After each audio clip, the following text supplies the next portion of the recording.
There was a time when Steve Perry's voice could make an entire stadium fall silent. As the unmistakable frontman of Journey, he gave us timeless rock anthems like Don't Stop Believin' and Faithfully, songs that still echo across radio waves and concert halls to this very day.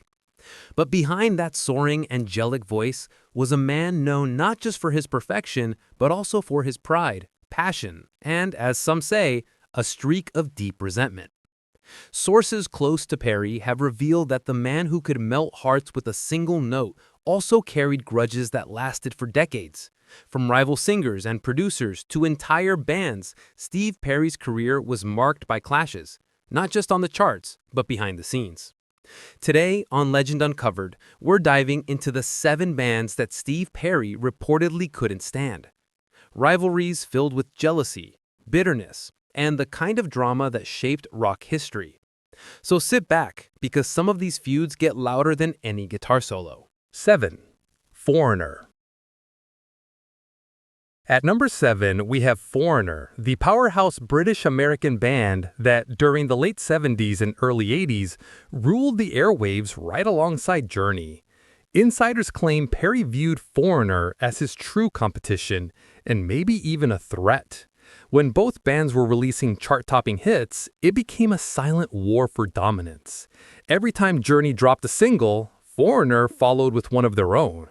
Rumor has it that Perry privately accused Foreigner of borrowing Journey's signature sound and reportedly called them Journey wannabes. The tension really spiked when Waiting for a Girl Like You stayed on the charts for 10 straight weeks. According to crew members, Perry was furious, saying Foreigner's singer couldn't match his vocal power. At award shows and festivals, Journey and Foreigner would avoid each other entirely. Perry allegedly refused to even take photos near Mick Jones or Lou Gramm. By all accounts, this rivalry wasn't playful competition, it was a cold war of pure ego and pride. 6. Boston. Coming in at number 6 is Boston, the perfectionist of rock, known for their polished studio sound and massive hits like More Than a Feeling. This clash was all about who could sound better. Steve Perry was obsessed with perfecting his vocals and studio production. Meanwhile, Boston's mastermind, Tom Schultz, was famous for spending years tweaking tracks in his basement studio. When two perfectionists collide, sparks fly. Industry sources say the feud began when both bands wanted top billing for the same tours and radio slots in the early 1980s. Perry allegedly accused Boston of trying to ride Journey's wave, claiming they were more of a studio project than a real touring band. Tom Schultz didn't stay silent. He reportedly fired back, calling Journey's sound too commercial. The result? A long-running tension that lasted for years, with both sides quietly trying to outdo the other. 5. Styx. At number 5, we have Styx, the kings of progressive rock and dramatic stage shows. While both bands thrived in the same era, Perry allegedly couldn't stand Styx's theatrical approach. He reportedly found their concept albums and elaborate shows too gimmicky. The rivalry took off when critics began comparing Journey's sound to Styx's layered productions. According to witnesses, Perry once got into a heated backstage argument with Dennis DeYoung, Styx's frontman, during a major Midwest festival. The two debated what real rock should sound like, and it got so intense that security had to separate them. When Styx released Babe and it soared up the charts, Perry was said to be furious. He pushed his bandmates to write even bigger love ballads to make sure Journey stayed on top. At one point, he even refused to share a festival lineup with Styx, reportedly calling them theater kids playing dress-up.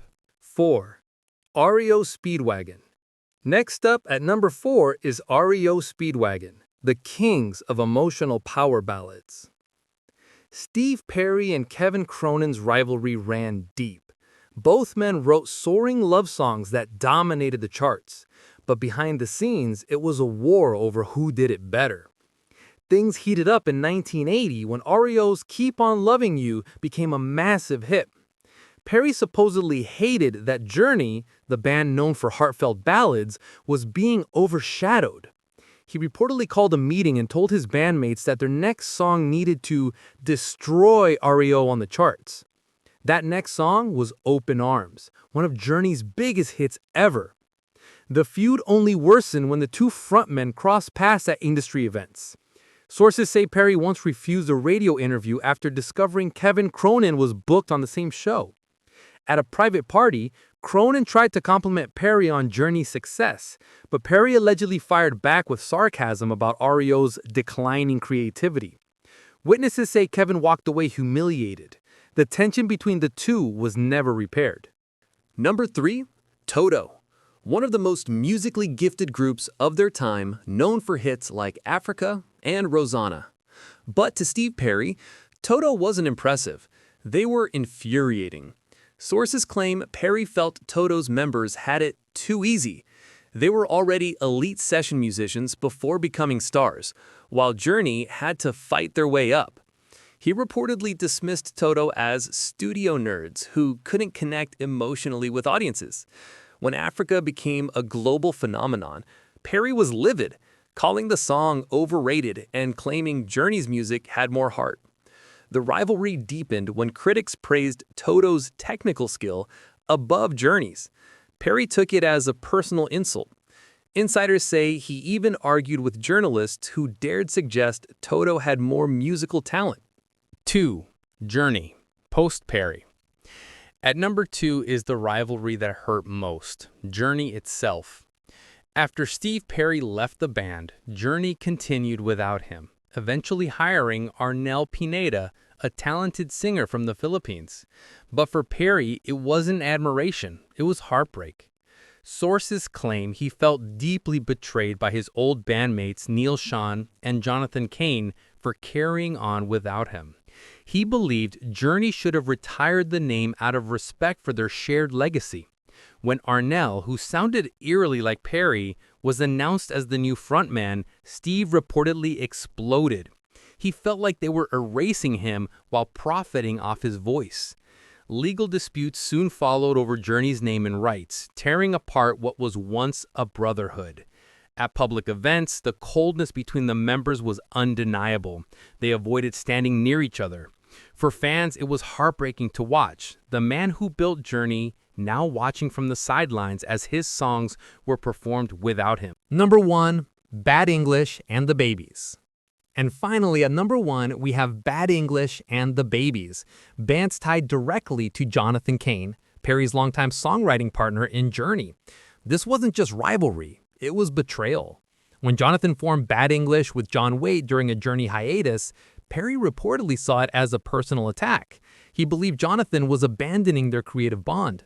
The breaking point came when Steve discovered that some musical ideas originally intended for Journey had been repurposed in Bad English songs. He felt cheated, like his collaborator had stolen potential hits for another project. Witnesses described the fallout as explosive. Perry allegedly gave Jonathan an ultimatum: choose Journey or give it all up. Jonathan refused to be controlled, and the friendship that produced some of the greatest rock ballads of all time shattered. Please don't forget to subscribe and hit the bell icon.